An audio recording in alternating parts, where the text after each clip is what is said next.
अस्सलाम वालेकुम वरहमतुल्लाहि वबरकातुहू। मोहतरम जनाब शौकत साहब सदर उत्तर प्रदेश मजलिस इत्तेहादुल मुस्लिमीन, मोहतरम जनाब doctor Pawan Rao Ambedkar general secretary MIM, Intesar Ansari साहब, शमीम कुरैशी साहब, आबिद साहब, इमरान कासमी साहब, शमीम तुर्क साहब, हमारे भाई इमरान बॉबी साहब, फरहान जुबैरी साहब, मेहताब चौहान साहब, खालिद मलिक साहब, मौलाना इमरान कासमी साहब, आबिद शकील साहब, दीन मोहम्मद अब्बासी साहब, हकीम ताहिर अंसारी साहब, लीगल सेल ज़िले के सदर एडवोकेट आमिर कुरैशी साहब, शकील अब्बासी साहब, सलीम अली नदीम साहब, मौजूद हाज़रीन इकराम, बुजुर्गान मिल्लत, मेरे नौजवान साथियों, सबसे पहले मैं आप तमाम लोगों का शुक्रिया अदा करता हूं कि आपने अपना कीमती वक्त निकालकर आज के इस जलसे में शिरकत की।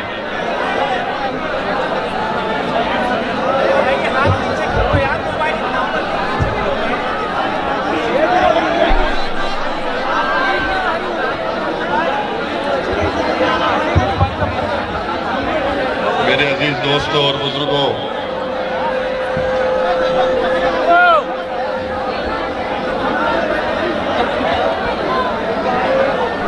मेरी आप तमाम से दरख्वास्त है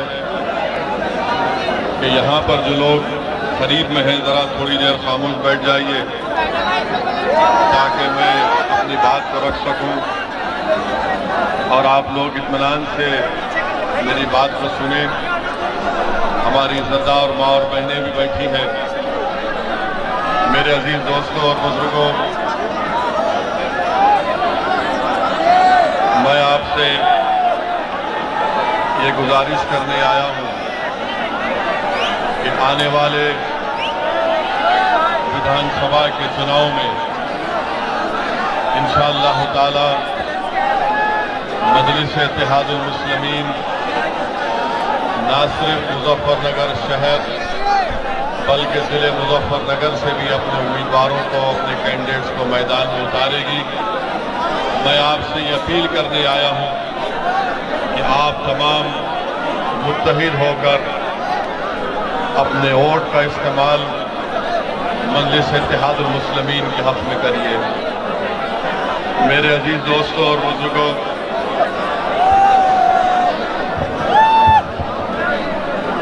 मैं आपको ये भी बताने आया हूं कि उत्तर प्रदेश में और उत्तर प्रदेश की सियासत को अगर आप गहराई से उसका जायजा लेंगे, ये भाई बैठ जाइए, जो वहाँ खड़े हैं बैठ जाइए, बैठ जाइए,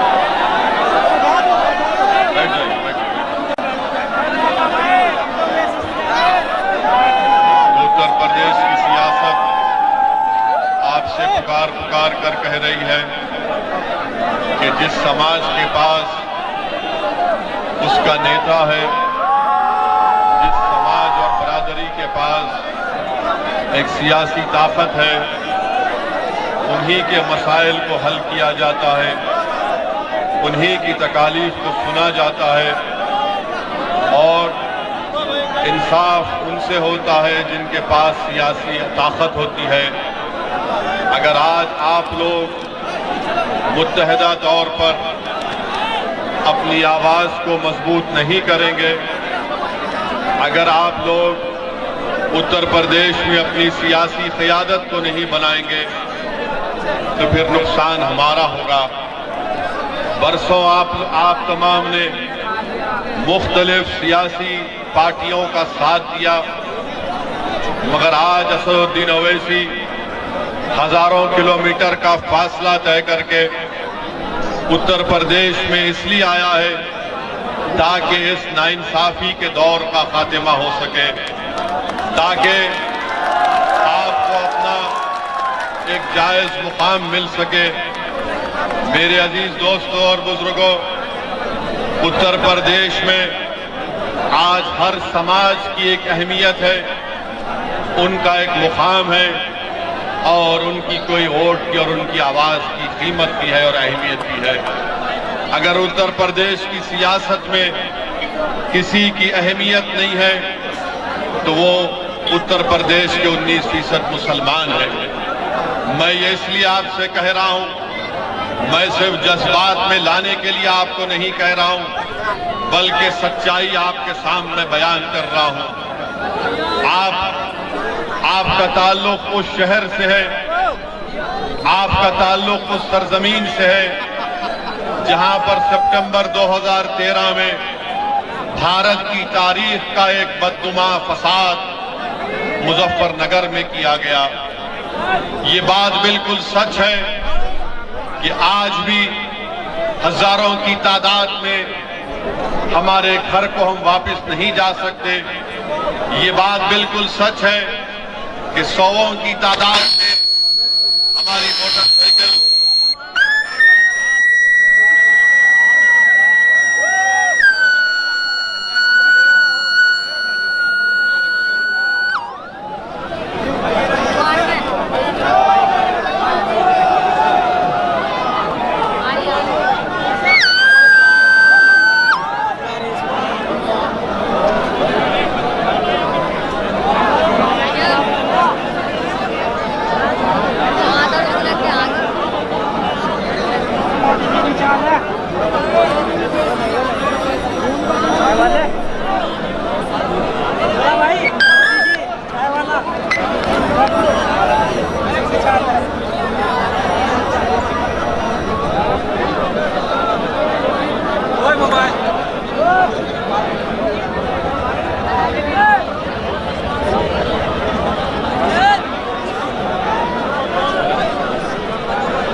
ये भी एक हकीकत है कि जब मुसलमानों की नाइंसाफी की बात होती है तो माइक बंद हो जाता है।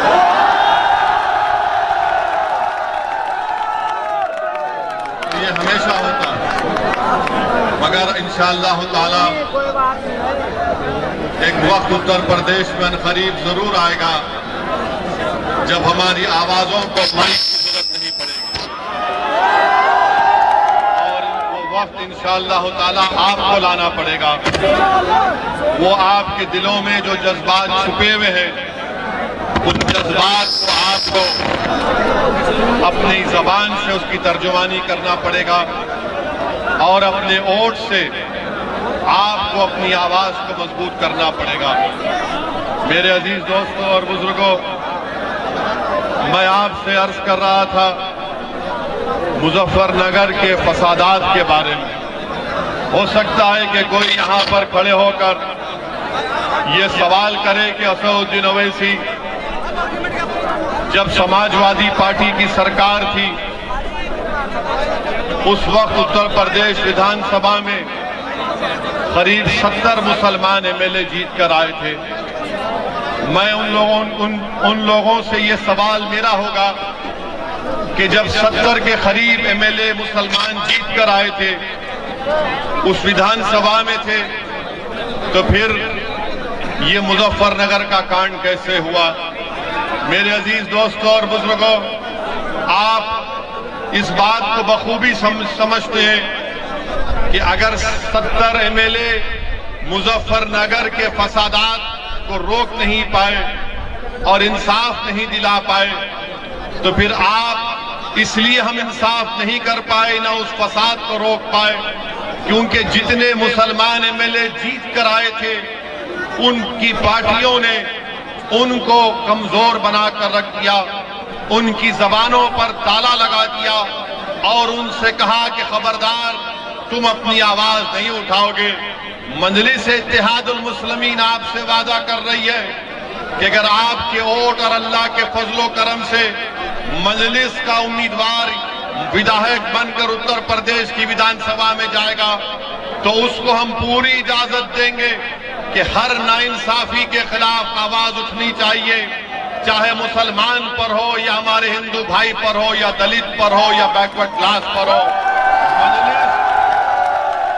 मजलिस नाइंसाफी को पसंद नहीं करती, मजलिस नाइंसाफी से नफरत करती है।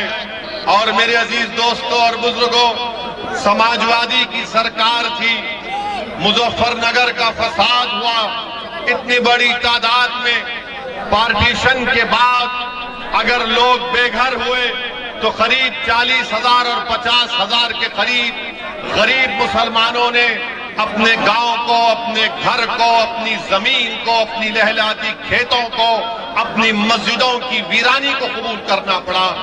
आज मैं आपसे वादा करने आया हूं कि आपको जमहूरी तरीके से, ताकि अब जब आप और हमने अपनी आंखों से उस मुजफ्फरनगर के फसाद को देखा, अगर हमने ये नहीं चाहते कि इंशाअल्लाह दोबारा इस तरह के फसादात हो, तो अगर इसको रोकना चाहते हैं तो मेरी आपसे गुजारिश है कि ना सिर्फ मुजफ्फरनगर की जनता से बल्कि उत्तर प्रदेश के मेरे गयूर मुसलमानों से कि आपको एक सियासी ताकत बनना पड़ेगा, आपको अपनी क़यादत को बनाना पड़ेगा।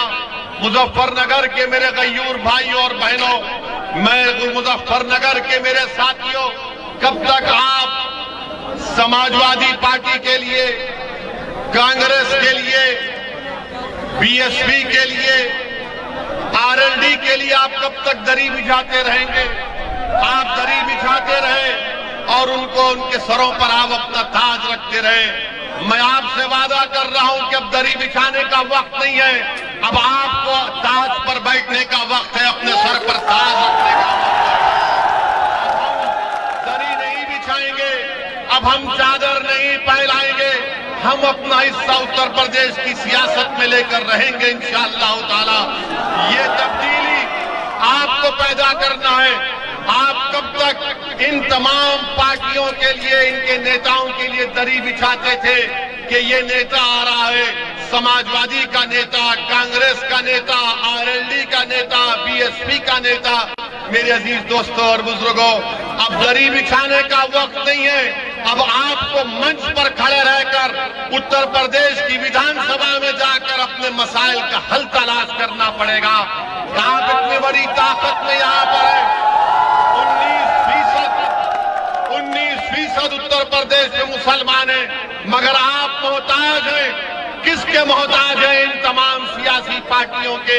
हर इलेक्शन में आपसे आकर कहा जाता है कि देखो ये विधानसभा के चुनाव आपके लिए जिंदगी और मौत का चुनाव है। मेरे अजीज दोस्तों, मेरे बुजुर्गों, मेरी सरदार मां और बहनों, बताओ आखिर कब तक आप वोट डालते रहेंगे इन तमाम पार्टी के नेताओं को? आज वक्त आया है कि आप एक करवट लें, एक बार फैसला ले लें कि अब की बार हम अपनी पार्टी मजलिस को वोट देंगे और अपनी सियासी आवाज को, अपनी क़यादत को मजबूत करेंगे। मैं यहां पर, मैं उत्तर प्रदेश को अपनी मकबूलियत के लिए या अपनी अना की तस्कीन के लिए नहीं आया हूं। मेरी जिंदगी का एक ही मकसद है कि भारत का किसी भी हिस्सा हो जो मेरा और आपका मुल्क है, वतन अजीज में गरीब मुसलमानों की एक सियासी आवाज होनी चाहिए। भारत में हर समाज की एक सियासी आवाज है। अगर किसी की सियासी आवाज नहीं है तो उस कम्युनिटी का, उस समाज का नाम मुसलमान है। आपको डराया जाता है, आपको डराया जाता है कि मुसलमान अगर नेता बनेगा तो फिरका परस्ती में इजाफा होगा। मैं आपसे पूछना चाह रहा हूं, यही मुजफ्फरनगर में क्या तुमने कभी फिरका परस्त ताकतों का या आरएसएस का, तुमने बीजेपी का कभी आपने साथ किया? हरगिज नहीं किया। आपने कभी बीजेपी का, आरएसएस का साथ नहीं दिया। आपने उन तमाम पार्टी को वोट दिया जो आपके बीच में आकर कहते थे कि हमको नेता बनाओ, हमको विधायक बनाओ, हमको वोट दो। ताकि हम बीजेपी और आरएसएस को रोक सके। मेरे अजीज दोस्तों और बुजुर्गों, क्या मिला उत्तर प्रदेश के मुसलमानों को? क्या मिला उत्तर प्रदेश के मुसलमानों को? मीरठ का फसाद हुआ, तुमसे कहा गया मीरठ भूल जाओ, तो हाशिमपुरा हुआ। हाशिमपुरा कहा गया कि हाशिमपुरा भूल जाओ, तो मलियाना हुआ। फिर कहा गया मलियाना भूल जाओ, तो मुजफ्फरनगर हो गया। अब आकर कह रहे हैं कि मुजफ्फरनगर की बात मत करो। मैं जब यहां पर आ रहा था तो ऐसे लोग मुझे फोन करे और कहे कि ओवैसी साहब आप मुजफ्फरनगर को जा रहे हैं, अपनी तकरीर में मुजफ्फरनगर के फसाद का जिक्र मत करिए। मैंने कहा क्या जिक्र करूं? तो कहा कि आप जो है ना भड़काऊ भाषण मत दीजिए। मैं उनसे पूछता यही इन लोगों की सोच है जो गरीब मुसलमानों का सौदा करते हैं दिल्ली में बैठकर या लखनऊ में बैठकर। अरे नाइंसाफी का जिक्र करना चाहिए। मैं मुजफ्फरनगर का जिक्र, मैं मलियाना का जिक्र, हाशिमपुरा का जिक्र, मीरठ का फसादात का जिक्र वोट हासिल करने के लिए नहीं कह रहा हूं। मैं इसलिए कर रहा हूं कि नाइंसाफियों को नहीं भूलना चाहिए। जब आप नाइंसाफियों को भूल जाएंगे तो दोबारा नाइंसाफी होती है। जिस दिन आप नाइंसाफियों को याद रखेंगे कि हाँ जिस्म पर यहाँ पर जख्म आया था, इस जख्म को याद रखना पड़ेगा। मैं जख्मों को खोलने के लिए नहीं आया हूं, मैं आपको याद दिलाने के लिए आया हूं कि नाइंसाफी किसने की और आपको क्या हासिल हुआ। मेरे अजीज दोस्तों और बुजुर्गों, आप ये भी जानते हैं कि यही मुजफ्फरनगर में जब CAA NRC का प्रोटेस्ट हुआ, मैं आपका शुक्रिया अदा करता हूं, आपको सलाम करता हूं कि जिस बेबाकी और बहादुरी के साथ आपने CAA और NRC के कानून के खिलाफ एहतजाज किया। जब भारत की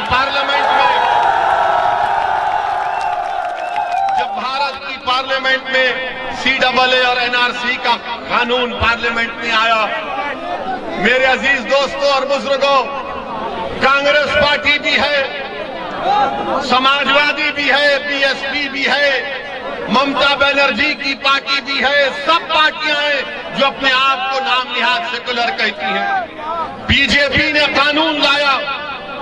कौन था पार्लियामेंट में खड़े होकर जिसने पूरे देश के सामने बता दिया कि कानून भारत के संविधान के खिलाफ है? किसने कानून को फाड़कर पैगाम दिया भारत की जनता को कि हम नाइंसाफी को बर्दाश्त नहीं करेंगे?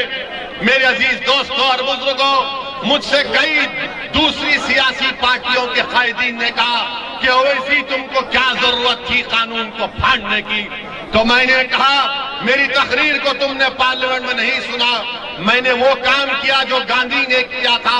गांधी ने उस वक्त के सफेद फार्म हुकूमत के गलत कानून को फाड़ दिया था। मैं भी इस कानून को फाड़ता हूं क्योंकि मुसलमानों के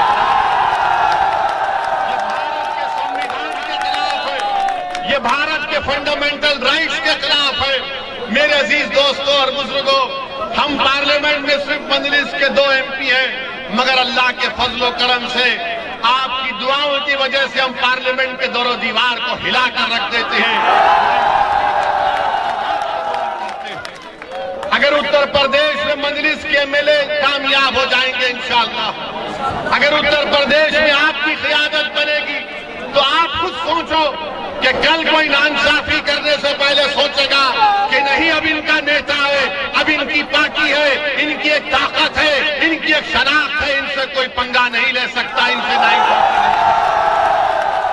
यही तो हकीकत है ना, यही तो हकीकत है। भारत की सियासत की हकीकत यह है कि जिसकी लाठी उसकी भैंस है। यह तल्ख हकीकत है। जब हम इसको बयान करते हैं तो हमारे मुखालिफिन कहते हैं कि तुम जज्बाती तकारीर करते हो। मैं जज्बाती तकारीर नहीं, मैं सच्चाई को बयान कर रहा हूं ताकि जब आप यहां से उठकर जाएंगे तो अपने दिलो दिमाग में सोच और फिक्र को लेकर जाएं, ताकि आपके अपने फैसलों में तब्दीली पैदा हो। और उसकी मिसाल क्या है क्या 2019 के लोकसभा के चुनाव में ये सच नहीं है कि 90% हिंदू भाई जाटों ने बीजेपी को वोट दिया? क्या नहीं दिया जाटों ने बीजेपी को वोट? आपने दिया बीजेपी को वोट, तो कैसे जीत गया बीजेपी वाला यहां से? वो जाट जो अजीत सिंह को हरा दिया, चौधरी चरण सिंह के बेटे को, जिन्होंने अपने बड़ों की आदत को छोड़ दिया। मेरे अजीज दोस्तों, मेरे बुजुर्गों, तुम कब तक इन आदतों में पड़ते रहोगे? एक तब्दीली पैदा करो खुदा के लिए, एक बदलाव लेकर आओ। अपनी पार्टी को वोट देकर देखो एक मर्तबा सबकी तब्दीली कैसी होती है।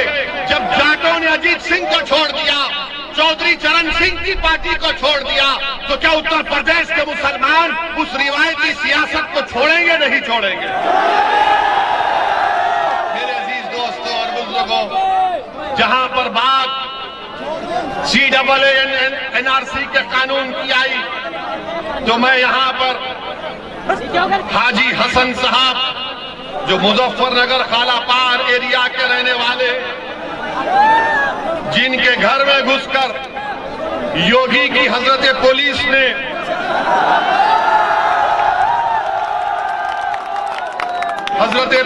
उनके घर में घुसकर उनके घर को लूटा, 5 लाख रुपए लूट लिए। वो 5 लाख जो हाजी हसन साहब अपनी पोती की शादी के लिए रखे थे, और फिर उसके बाद हम पे नारे लगाए गए कि पाकिस्तान या खबरस्तान। और तरफे तमाशा यह है कि उनके बेटे शाहिद को गिरफ्तार कर लिया गया, उनके बेटे को गिरफ्तार कर लिया गया। फिर एक 26 साल का नूर मोहम्मद, इसको गोली लगी, इसको मुजफ्फरनगर में दफनाने नहीं दिया गया, बल्कि कहा गया कि मीरठ में इसको दफना दो। मेरे अजीज दोस्तों और बुजुर्गों, ये तमाम चीजें आपके सामने हैं। हम कब तक अपना खून बहाते रहेंगे? हम कब तक अपने ख्वाबों को चूर करते रहेंगे? हम कब तक अपने दिल की ख्वाहिश को इन तमाम पार्टी के सियासी नेताओं के कदमों में लाकर अपने ख्वाबों को बिछा देंगे? याद रखो, आपके ख्वाब आप पूरा करेंगे, आपकी मंजिल आप तय करेंगे, आपके फैसले आप करेंगे, आपका वोट आपकी पार्टी को। हम कब तक समाजवादी हो, BSP हो, RLD हो, कांग्रेस से कहेंगे कि जाओ हम मुसलमान हैं, तुम हमारे मुकद्दर के फैसले करो? नहीं, तुम अपने मुकद्दर के फैसले कर सकते हो। अल्लाह ने तुमको ताकत दी है, अल्लाह ने तुमको उनसे ज्यादा समझ दी है, अल्लाह ने तुमको उनसे ज्यादा दूरंदेशी दी। सिर्फ आपको एतमाद की जरूरत है। और लोग कहेंगे कि ओवैसी आकर तुमसे कह रहा है कि खतरे मोल लो। अरे मैं तुमसे ये नहीं कह रहा हूं कि खतरे मोल लो, मैं तुमसे कह रहा हूं कि हमारी जिंदगी का फैसला और मौत का फैसला अल्लाह कर चुका है। हमको जिद्दोजहद करना है, हमको मेहनत करना है। आपके वोट की क्या अहमियत है बताइए? आपके वोट की अहमियत क्या है बताइए? आपने तो इन तमाम सेकुलर पार्टियों को वोट दिया, मगर बीजेपी जीतती जा रही है। हम भी चाह रहे हैं कि इंशाअल्लाह ताला उत्तर प्रदेश में दोबारा योगी की सरकार ना बने, दोबारा योगी, मगर ये लोग आकर क्या कहेंगे कि मुजफ्फरनगर में अगर वोट मुसलमानों का डिवाइड हो गया तो बीजेपी जीत जाएगी। ये बोलते हैं ना। अगर मुसलमान में देखो, आपके कान में आकर जैसा शैतान वसवसे डालता है, इस तरह के शैतान के एजेंट दुनिया में बहुत हैं। ये आकर कहेंगे कि देखो, अगर तुम वोट नहीं डालोगे तो बीजेपी को फायदा होगा। हम उस हजरत इब्लीस की औलाद से पूछना चाहते हैं। हम तो औज़ु बिल्लाहि मिनश शैतानिर रजीम कहते हैं, हम उनसे पूछना चाह रहे हैं, क्या 2019 के चुनाव में आपने बीजेपी को वोट दिया? आपने क्या 14 में आपने दिया था? क्या आपने 17 के विधानसभा के चुनाव में दिया था? तो 14, 17, 19 आपने 3 चुनाव में बीजेपी को वोट नहीं दिया, तो फिर कैसे बीजेपी जीत गई? कैसे जीती बीजेपी? फैसला आपको करना है। आपने 14 में आरएलडी को वोट दिया, कांग्रेस को दिया, बीएसपी को दिया, सपा को दिया, मोदी के एमपी जीत गए। 17 के विधानसभा के चुनाव आए, हम तो नहीं थे यहां पर, बीजेपी जीत गई। 19 में मैं एक सीट पर नहीं नामंजूर नहीं लड़ी, बीजेपी जीत गई। मेरे अजीज दोस्तों और बुजुर्गों, इस बार आप गलती नहीं करेंगे, इस बार आप ये गलती हरगिज नहीं करेंगे इंशाअल्लाह। यकीनन बीजेपी को रोकेंगे, मगर बीजेपी को रोकने का मतलब ये नहीं है कि मैं इनकी गुलामी करता रहूं। बीजेपी को हराएंगे जरूर इंशाअल्लाह ताला, मगर इसका ये मतलब नहीं है कि मुझे तुम खबर में उतारोगे, मेरे घर को खंडेर बना दोगे, मेरे नौजवान को गोली मार दोगे, या जो बच जाएगा उसको जेल में डाल दोगे, मेरे बच्चों को स्कूल नहीं मिलेगा, इंटर कॉलेज नहीं मिलेगा, मगर ये लोग आकर कहेंगे वोट हमको दो, नेता हम बनेंगे। ये नहीं हो सकता। वोट भी आपका होगा, नेता भी आपका होगा, रोशन मुस्तकबिल भी इंशाअल्लाह आपका होगा। और जो लोग हमसे कहते हैं, जो लोग आकर मंजलिस पर तनकीद करते हैं कि मंजलिस एक फिरका परस्त पार्टी है, मंजलिस जीतेगी तो फिरका परस्ती बढ़ेगी, अरे कौन सी तुम सेकुलरिज्म की बात कर रहे हो? मेरे अजीज दोस्तों और बुजुर्गों, मेरी इज्जतदार माँ और बहनों, ये जो मुसलमानों से नफरत है किस हद तक पहुंच गई, इसकी एक मिसाल देता हूं। मुसलमानों से फिरका परस्ती की हद तक आसमानों को छू रही एक मिसाल देकर चले जाऊंगा। पाकिस्तान और इंडिया का क्रिकेट मैच हुआ ना? मैं तो ये कहा था मोदी जी से कि इस मैच मत खेलो आप। मैं तो कहा था कि मैच इसलिए मत खेलो क्योंकि पाकिस्तान से टेररिस्ट कश्मीर पे आके वहां के सिविलियन को गोली मार रहे, हमारे 10 सिपाहियों को मार दिया। मगर मैच हुआ, खेल है, 11 खिलाड़ी क्रिकेट मैच में खेलते हैं एक तरफ एक टीम में, बदकिस्मती से भारत हार गया।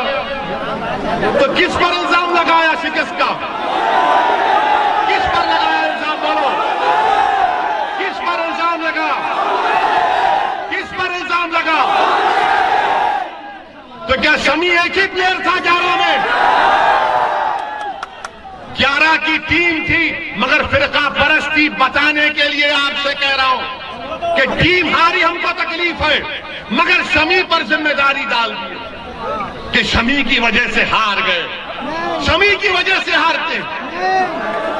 ये नहीं, ये यही तो फिरका परस्ती है, यही तो मुसलमानों से नफरत है। इसको आपको समझने की जरूरत है। मीडिया के लोग हमसे आकर पूछे, हमने कहा लो हमारा बयान हम कहते हैं तुमसे सुन लो। मेरे अजीज दोस्तों और बुजुर्गों, ये एक मिसाल कि क्रिकेट के मैच में भी, खेल के मैदान में भी भारत की सियासत, भारत का माहौल इस तरह कर दिया गया कि हर चीज के लिए जिम्मेदार मुसलमान को बना दिया जाता है। कौन उठाएगा आवाज फिर? और लोग आकर कहेंगे नहीं नहीं हमको इस माहौल को खत्म करना। रे कैसे खत्म करेंगे माहौल को? माहौल को खत्म कैसे करेंगे? भीख मांगकर माहौल खत्म करेंगे? रोकर माहौल को खत्म करेंगे? नहीं।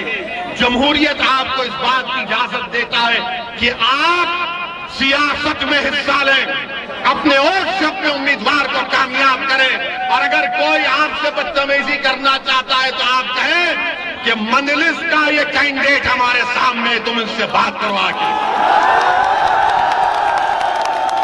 अच्छा, हैरत की बात यह, अफसोस की बात यह है कि यहां पर शमी पर इल्जाम लगा दिया मुसलमानों से नफरत करने वालों ने। तो हमारे पड़ोसी मुल्क का एक मिनिस्टर है, पागल है बेचारा, पागल है। उसने कह दिया कि पाकिस्तान जीता तो इस्लाम की कामयाबी हो गई। अरे अहमक, दीन इस्लाम को क्रिकेट मैच से क्या करना है? दीन को क्रिकेट मैच से क्या करना है? मगर ये पड़ोसी के लोग समझ में नहीं आता। अल्लाह का शुक्र है कि हमारे बुजुर्ग नहीं गए वहां पर, वरना इन पागलों को हमको देखना पड़ता। जो लोग गए उनको बर्दाश्त कर। जब हम इन फिरका परस्तों को कह रहे हैं तो उनको भी कहना पड़ेगा। पड़ोस के जो मिनिस्टर ने बयान दिया, अरे ये तुमको शर्म नहीं है कि तुम्हारे मुल्क को चीन के पास गिरवी करती हो और तुम इस्लाम की बात करते हो? वो चीन जो जिंजियांग में मुसलमानों को 20 लाख मुसलमानों को कैद में बंद कर दिया, जिनको जबरन सूअर खिलाया जा रहा है चीन में, आज वो मिनिस्टर इस्लाम की कामयाबी की बात करता है।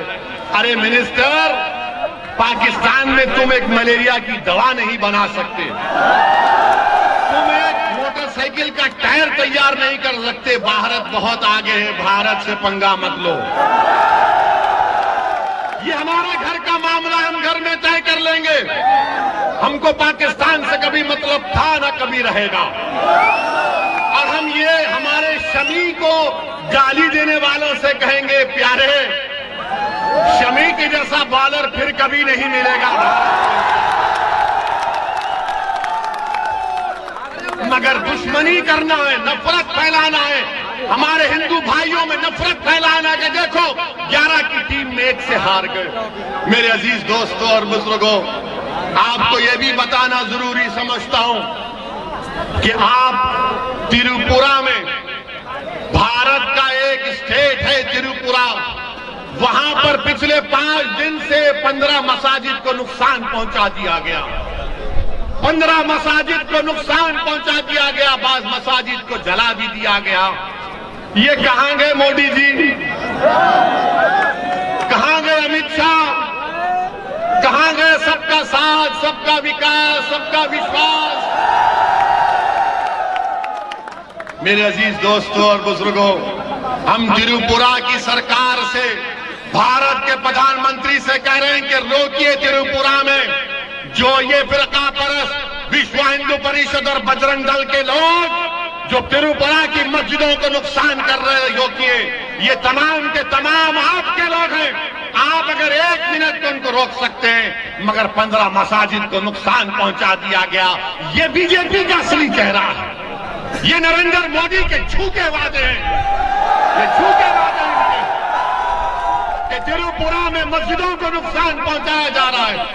वीडियोस हैं सोशल मीडिया पर, मस्जिद जल रही है, आईने तोड़ दिए गए, कुरान के पारों की बेहरमती कर दी गई। और क्या कर रही है बीजेपी की सरकार? खामोश बैठी हुई है। मेरे अजीज दोस्तों और बुजुर्गों, मैं मजम्मत करता हूं जो त्रिपुरा में आज हो रहा है। और बीजेपी और भारत के प्रधानमंत्री को चाहिए कि वो फौरन त्रिपुरा के बारे में एक मीटिंग ले। मोदी जी, कम से कम अगर बोल नहीं सकते तो ट्वीट तो कर दो, ट्वीट तो कर दो कि त्रिपुरा में आज जो नंगा नाच हो रहा है उसको रोकने की जरूरत है। मेरे अजीज दोस्तों और बुजुर्गों, तीसरी अहम बात जो मैं आपसे करना बहुत जरूरी समझता हूं वो ये है कि मेरे अजीज दोस्तों और बुजुर्गों, मुजफ्फरनगर में डेवलपमेंट नाम का कोई काम नहीं हुआ। लखनऊ में बैठकर बाबा बहुत बड़ी बड़ी बातें करते हैं, बाबा बड़ी बड़ी बातें करते हैं। और बाबा ने परसों बयान दिया कि हम कोई मजहब को नहीं करते, हम कोई वैसा नहीं करते, लंबी लंबी छोड़ दिए बाबा। हम उनसे पूछना चाहते हैं कि मुजफ्फरनगर में क्या ये बात सच नहीं है कि मुजफ्फरनगर में जहां पर 40% के करीब मुसलमानों की आबादी है ना,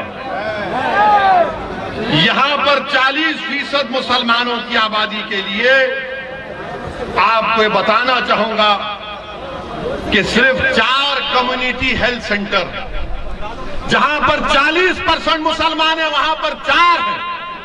जौनपुर में 10% है, वहां पर 22 है। अब आप खुद फैसला करिए, कोई उठाता इन बातों को? कम्युनिटी हेल्थ केयर सेंटर की जरूरत है, मगर इस पर कोई बात ही नहीं होती। और फिर तीसरी बात जो इसमें अहम बात की है कि मुजफ्फरनगर का फसाद हुआ और यही योगी सरकार ने 70 केसेस को वापस ले लिया। कितने? 70 से ज्यादा केसेस को, इनके बड़े बड़े नेताओं के खिलाफ केसेस को वापस ले लिया। इनका एक एमएलए है विक्रम सैनी कठौली का, बीजेपी का एमएलए, जिसको कोर्ट ने बरी कर दिया किस बुनियाद पर कि इसके खिलाफ एविडेंस नहीं है? क्या सरकार का काम नहीं है कि उसके खिलाफ अपील की जाए? अपील नहीं होनी चाहिए, अपील होनी चाहिए, मगर बीजेपी की सरकार अपील नहीं करती, केसेस को वापस ले लिया जाता है। मेरे अजीज दोस्तों और बुजुर्गों, वहीं पर मैं आपको ये भी बताना जरूरी समझता हूं कि आप देखते हैं कि आप मोदी जी आए कल या 2 दिन पहले आकर उत्तर प्रदेश में 6 या 7 मेडिकल कॉलेज का इफ्तिताह किया, मगर हम मोदी जी से, योगी से पूछना चाहते हैं, सत्ता में तो आप है ना, 5 साल में आपने क्या किया? आपको जानकर हैरत होगी कि आयुष्मान भारत का जो बजट है वो कितना इस्तेमाल हुआ, कितना इस्तेमाल हुआ आयुष्मान भारत बजट का, उसका चंद फीसद भी इससे इस्तेमाल नहीं होता है। मेरे अजीज दोस्तों और बुजुर्गों, ये नाइंसाफियों के खात्मे के लिए, आपकी एक आजाद सियासी आवाज के लिए मैं आपसे अपील करने आया हूं कि मजलिस इत्तेहादुल मुस्लिमीन के हक में अपने वोट का इस्तेमाल करिए। डरने और घबराने की जरूरत हमको और आपको नहीं है, हमको सिर्फ अल्लाह से डरना है, हमको अल्लाह से अपने रिश्ते को मजबूत करना है, हमको रसूल अल्लाह सल्लल्लाहु अलैहि वसल्लम से अपनी निस्बतों को और अपने गुलामी के रिश्तों को मजबूत करना है। याद रखिए, अगर आप डर डर कर इसी तरह अपने वोट का इस्तेमाल करते रहेंगे तो फिर क्या हासिल होगा? बताइए, क्या हासिल होगा आपको? और अगर कोई ये कह रहा है, अगर कोई ये कह रहा है कि एनपीआर नहीं होगा, झूठ कह रहा है आपसे। आज हिंदू अखबार में भारत के एक मायनाज जर्नलिस्ट है विजेता सिंह की रिपोर्ट पढ़िए, जिसमें कहा गया कि मोदी सरकार सेंसस के साथ एनआरसी और एनपीआर करेगी। और वो क्या है? वो खतरा है तमाम भारत के मुसलमान और दलितों के लिए। सेंसस के साथ एनपीआर होगा, एनआरसी होगा, और उसमें सवालात पूछे जाएंगे कि बताओ तुम्हारे माँ बाप कहां पैदा हुए, बताओ उनका बर्थ सर्टिफिकेट क्या है, बताओ तुम्हारी मादरी जबान क्या है। ये क्यों पूछा जा रहा है आपको मालूम? जब लिस्ट बन जाएगी तो तहसील ऑफिस में एक लिस्ट लगाई जाएगी कि देखो इसमें असदुद्दीन ओवैसी का नाम है, और वो तहसीलदार के पास कोई भी जाकर ये ऑब्जेक्शन डाल सकता है कि असदुद्दीन ओवैसी भारत का नागरिक नहीं है, मैं ऑब्जेक्शन करता हूं इसकी शहरियत पर, तो मुझे अपनी शहरियत को साबित करना पड़ेगा। ये काम बीजेपी करने जा रही, इसकी आवाज कोई नहीं उठाएगा। और लोग पूछेंगे तुमने क्या किया तेलंगाना में?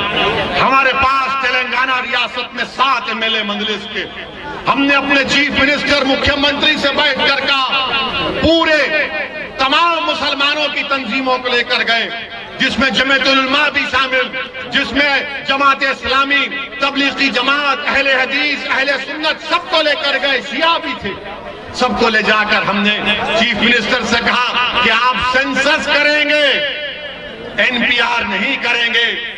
चीफ मिनिस्टर ने तय खून दिया, तो हमने कहा तय खून की कोई अहमियत नहीं है, असेंबली में खड़े होकर दो। तो असेंबली में रेजोल्यूशन हमने पास कराया, करारदाद को मंजूर करवाया कि तेलंगाना में सेंसस होगा, एनपीआर नहीं होगा। यह आपकी ताकत होती है। लोग बोलते हैं कि तुम्हारे पास 7 एमएलए हैं, तुम क्या कर सकते? हमको मंत्री संतरी बनने का शौक नहीं है, मुझे मंत्री बनने का शौक नहीं है, मुझे आपको इंसाफ दिलाने से मतलब है, मुझे गरीब मुसलमानों को इंसाफ दिलाने से मतलब है। आपने सबको वोट डाला, कोई संतरी बना, कोई विधायक बना, कोई मंत्री बना, कोई ऊंचा चला गया, मगर इतना ऊंचा गया कि जिसने उसको ऊंचाई पर पहुंचाया उनको ही भूल गया। मेरे अजीज दोस्तों और बुजुर्गों, ये मोदी सरकार सेंसस के साथ ये हरकत करना चाहती है। हम मोदी सरकार को बताना चाह रहे हैं कि अगर एनपीआर होगा मोदी जी, तो खुदा की कसम असदुद्दीन ओवैसी मुजफ्फरनगर आकर एहतजाज करेगा। हम खामोश नहीं बैठेंगे। बताइए किसके पास भारत में बर्थ सर्टिफिकेट है? क्या आपके माँ बाप के पास बर्थ सर्टिफिकेट निकलेगा? क्या निकलेगा बर्थ सर्टिफिकेट? यूपी का बच्चा एक जो इंदौर गया, इंदौर मध्य प्रदेश में गया, उसका नाम तस्लीम था, चूड़ियां बेच रहा था, तो उसको मारा गया कि तू कुछ और हरकत कर रहा है, तो उसको जेल में क्यों डाल दिया गया मालूम आपको? अब तक 3 हफ्ते से तस्लीम जेल में है, कोई गलती नहीं है, गलती सिर्फ उसके आधार कार्ड में एक नाम की गलती है, तो कहा गया तेरा आधार कार्ड झूठा है। और तस्लीम पिछले 3 हफ्ते से मध्य प्रदेश की जेल में है। मेरे अजीज दोस्तों और बुजुर्गों, याद रखो ये आने वाले असेंबली के चुनाव हमारे लिए बहुत अहम है। अगर आप अपनी क़यादत को मजबूत करेंगे, अगर आप अपनी आवाज को मजबूत करेंगे, तो कोई लड़ने वाला होगा आपके लिए। आपने कभी इस नेता को चुना तो वो कभी बीएसपी में थे, कभी दाढ़ी थी तो दाढ़ी कटाकर सपा में चले गए। मैं किसी का नाम नहीं लेना चाहता हूं, मैं नाम नहीं ले, आप जानते हैं, हमारी दाढ़ी है अल्हम्दुलिल्लाह रहेगी, थोड़ी काली थी अब व्हाइट हो रही है, और इसके जिम्मेदार हमारे घर वाले हैं, धूप नहीं है। मगर मेरे अजीज दोस्तों और बुजुर्गों, ये दल बदल की सियासत से काम नहीं चलने वाला है कि अगर उनको सिर्फ अपनी पड़ी है, मगर कौम के बारे में कौन सोचेगा, मिल्लत के बारे में कौन सोचेगा, लीडरशिप कौन बनाएगा, कौन आवाज बनेगा मजलूमों की? हम मजलूम हैं, वो जालिम बैठे हैं इख्तिदार की कुर्सियों पर। हमको अपनी मजलूमियत को समझते हुए जालिम के जुल्म को रोकना पड़ेगा। अगर नहीं रोकेंगे तो नतीजा देख रहे हैं कि उत्तर प्रदेश में हजारों की तादाद में हमारे कुरैश भाई बेरोजगार हो चुके हैं, हजारों की तादाद में कुरैश भाई बेरोजगार हो चुके हैं। बुनकर का कारोबार करने वाले हमारे अंसारी भाई, उनके पावरलूम बंद पड़े क्योंकि योगी सरकार ने उनकी माशियत को बर्बाद कर दिया, बरकी की बिजली की कीमतों में इजाफा करके। मेरे अजीज दोस्तों और बुजुर्गों, ये मसाइल हमारे हैं ना, इन मसाइल पर कौन आवाज उठाएगा? अब जहां तक बीजेपी का सवाल है, लोग बहुत सी बातें करते हैं कि आप बीजेपी के बारे में नहीं बोलते। अरे जितना हम मोदी के बारे में बोलते शायद ही कोई बोलता हो। क्या पार्लियामेंट में खड़े होकर हमने कहा था कि मोदी जी आप दोबारा प्रधानमंत्री बन जाएंगे? किसने कहा था? मुलायम सिंह यादव ने कहा था। कि हमने पार्लियामेंट में जाकर मोदी जी के गले मिल लिए? कौन गले मिला था? कि हमने अपनी बेटी की शादी में मोदी को बुलाया था? किसने बुलाया था? आप सब करेंगे, आप शादी में बुलाएंगे, आप बोलेंगे तुम प्रधानमंत्री बन जाओ, तुम गले भी मिलेंगे, और जब ओवैसी आकर उत्तर प्रदेश के मुसलमानों से कहेगा कि नेता बनो, लीडर बनो, कायद बनो, तो बोलेंगे तुम्हारे वोट काटने आया है, तुम्हारा दुश्मन है। हम तुमको वोट डालते रहेंगे, हम तुम्हारे लिए दरी बिछाएंगे, तुम्हारे सर पर ताज रखेंगे, और हम भीख का कासा लेकर अपने बच्चों की जिंदगी की भीख मांगेंगे। मेरे अजीज दोस्तों और बुजुर्गों, हमको जमहूरियत हक देती है कि हम अपने मसाइल को हल करें। आप देखिए तेलंगाना में हमने गवर्नमेंट पर दबाव डालकर वहां पर तेलंगाना में 60,000 मुसलमान बच्चे और बच्चियां बगैर फीस दिए गवर्नमेंट के स्कूल में पढ़ती है, क्लास 6 से क्लास 12वीं तक। बेहतरीन स्कूल है। क्या इस तरह का काम उत्तर प्रदेश में नहीं किया जा सकता? क्या अब आपको बच्चों को, अपने बच्चे और बच्चियों को पढ़ाने का शौक नहीं है? हर मुसलमान को है, मगर पैसे नहीं है पढ़ाने के लिए, हकीकत है। मेरे अजीज दोस्तों और बुजुर्गों, और फिर मोदी की हुकूमत है, कितनों के पास मोटरसाइकिल है? हाथ उठाओ।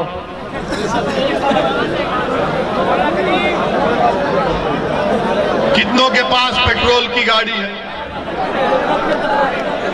आप जब पेट्रोल स्टेशन जाते तो 104, 107 रुपया पर लीटर दलाते हैं ना। और जब दलाते हैं, दलाकर आप पैसे देने जाते हैं, सामने पोस्टर पर मोदी जी नजर आते हैं। वो देश के इन मोटरसाइकिल चलाने वालों को पैगाम दे रहे हैं कि बेटा लो पेट्रोल और मैं तेरा खून चूस रहा हूं। 107 रुपये मोदी जी, क्या आपने कमाल कर दिया, वाह वाह वाह। और फिर पेट्रोल 107 104 रुपये में हो गया। तो यूपी का एक निराला मिनिस्टर है जो बोला कि पेट्रोल जलाता ही नहीं है कोई। अजीब आदमी है, अजीब आदमी है। अने कह रहा है कि पेट्रोल जलाता ही नहीं है। अच्छा, एक और इनका बहुत अक्लमंद आदमी है जो कहा कि मोदी जी ने कोविड का वैक्सीन लगाया तो उसमें पैसे चले गए। मेरे भाई, आप थम्स अप हो सकते हो, वैसी थम्स अप नहीं है। हम थोड़ा बहुत पढ़ना लिखना जानते हैं। भारत सरकार ने कोविड के वैक्सीनेशन के लिए 35,000 करोड़ रुपए मुख्तसस किए थे बजट में। तो पेट्रोल क्यों बढ़ाया जा रहा है? क्या मोदी जी आपको गरीबों से मोहब्बत नहीं है? आज पेट्रोल की कीमत बढ़ रही है, तरकारी की कीमतों में इजाफा हो चुका है। हमारी मां और बहनें, आप बताओ, तरकारी में इजाफा हुआ नहीं हुआ? कितनी कीमत बढ़ चुकी है तरकारी की, खाने को खाना नहीं है, हम कुछ भी नहीं खा सकते। गरीब भारत का भूखा मर रहा है। मगर मोदी जी और बीजेपी आरएसएस कह रही है कि गाय का गोश्त की बात करो, मॉब लिंचिंग की बात करो, भड़काओ, दुश्मनी पैदा करो, क्रिकेट मैच है तो भी शमी को ब्लेम कर दो। और मेरे अजीज दोस्तों, बुजुर्गों, हम पर इल्जाम लगता है कि हम ही जज्बाती तकारीर करते हैं, मगर आप अपने दिल पर हाथ रखकर बताइए, आप जानते हैं मौलाना कलीम सिद्दीकी को? जानते हैं मौलाना कलीम सिद्दीकी को? भाई, ये सपा वाले क्यों नहीं बोलते उनके बारे में? क्यों नहीं बोलते समाजवादी वाले? बीएसपी क्यों नहीं बोलती? आरएलडी क्यों नहीं बोलती? कांग्रेस क्यों नहीं बोलती? इसलिए नहीं बोलते, जब जाकर पूछो उनसे, इनके नेताओं से पूछो, बोलो ना मौलाना कलीम सिद्दीकी के बारे में, तो कहेंगे अगर कलीम सिद्दीकी के बारे में बोला जाएगा तो योगी और मोदी नाराज हो जाएंगे, हमको हिंदू भाइयों का वोट नहीं मिलेगा। मौलाना कलीम सिद्दीकी को एक झूठे केस में गिरफ्तार किया गया। मौलाना कलीम सिद्दीकी और उनके साथियों पर जुल्म किया जा रहा है, और इसके खिलाफ अगर किसी ने आवाज उठाई तो मजलिस इत्तेहादुल मुस्लिमीन ने आवाज उठाई। मेरे अजीज दोस्तों और बुजुर्गों, आज आप देखिए कि हर चीज मैं आपके सामने खुलकर बयान कर रहा हूं, ताकि आप एक पैगाम लेकर यहां से उठें, ताकि आप आने वाले विधानसभा में मजलिस के अपने अपने वोट का इस्तेमाल करें। मैं फिर से आपसे अपील कर रहा हूं कि 2014 में, 2017 में, 2019 में आपने नाम निहाल सेकुलर पार्टियों को वोट दिया, मगर ये बीजेपी को रोकने से नाकाम साबित हुए। मेरे बुजुर्गों, मेरी इज्जतदार मां और बहनों, मेरे कौम और मिल्लत के गयूर नौजवानों, इस बार एक मर्तबा मजलिस के हक में अपने वोट का इस्तेमाल करो, मजलिस का साथ दो। याद रखो, अगर आज समाजवादी, बीएसपी, कांग्रेस, आरएलडी में अगर मुसलमानों की तरफ कोई देख रहे हैं तो क्यों देख रहे हैं आपको मालूम? अगर मजलिस असदुद्दीन ओवैसी यूपी को नहीं आता तो ये मुसलमानों की तरफ देखते भी नहीं। एक एमपी है साबिका, इनका भी नाम लेना नहीं चाहता हूं, वो अपने फेसबुक पर मजलिस की तारीफ लिखे और ओवैसी की तारीफ लिखे। हमारे जिम्मेदारों ने उनसे राब्ता किया और बोला कि साहब आपने बड़ी तारीफ की, तो कहा कि तहज्जुद में उठा था, दिल में तकलीफ हो रही थी तो मैंने लिख दिया।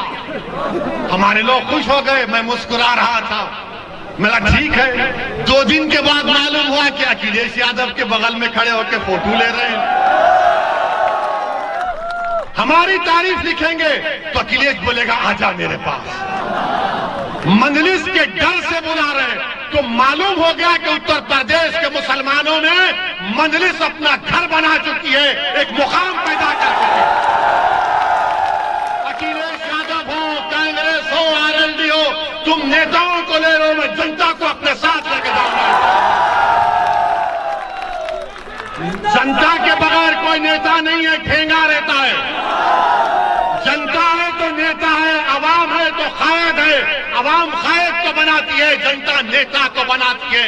आज उत्तर प्रदेश की मुसलमान जनता इस बात को तय कर चुकी है कि हम अपने नए नेता को बनाएंगे, अपनी पार्टी को मजबूत करेंगे। मेरे अजीज दोस्तों और बुजुर्गों, मेरी आपसे सिर्फ यही गुजारिश है दोबारा कि मजलिस को मजबूत करिए, हर बूथ पर अपनी पार्टी को मजबूत करिए। अगर मैं आप तक नहीं पहुंच सका तो मुझे माफ करिए, मगर आपसे एक वादा कर रहा हूं, मैं सिर्फ ये इलेक्शन लड़ने के लिए नहीं आया हूं। मैं मुजफ्फरनगर के गयूर मुसलमानों के दरमियान में खड़े होकर जिन्होंने 8 साल पहले जिन पर मसाइब और मुश्किलात के तूफानों से गुजरना पड़ा, जिनको खाक और खून के दरियाओं से गुजरना पड़ा, मैं आपके दरमियान में खड़े होकर इस बात का आपको वादा कर रहा हूं, इलेक्शन जितने मेरी जिंदगी में आएंगे मैं आता रहूंगा उत्तर प्रदेश को इंशाअल्लाह। मैं सिर्फ एक इलेक्शन के लिए नहीं आया हूं और अल्लाह मेरी नीयत को जानता है, रब्बे करीम मेरे दिल का हाल जानता है। मेरी दिल की ख्वाहिश सिर्फ यही है कि अल्लाह मुझे जब तक जिंदा रखेगा मैं उस वक्त को कीमती समझकर भारत की जमहूरियत को मजबूत करना है। और कैसे भारत की जमहूरियत मजबूत होगी? जब मुसलमान अपना नेता बनाएगा, जब मुसलमान अपनी पार्टी को मजबूत बनाएगा, तब जमहूरियत मजबूत होगी। अब जमहूरियत मजबूत नहीं है, अब जमहूरियत मजबूत नहीं है। हम तो इन लोगों को कामयाब करते हैं जो अपने जाती मफाद के लिए आप लोगों का सौदा कर लेते हैं। मेरे अजीज दोस्तों और बुजुर्गों, मजलिस इत्तेहादुल मुस्लिमीन आपकी जमात है, आपकी आवाज है, इसको मजबूत करिए। इंशाअल्लाह ताला दोबारा आऊंगा, आपसे फिर मुलाकात होगी। अस्सलाम वालेकुम व रहमतुल्लाहि व बरकातुहू।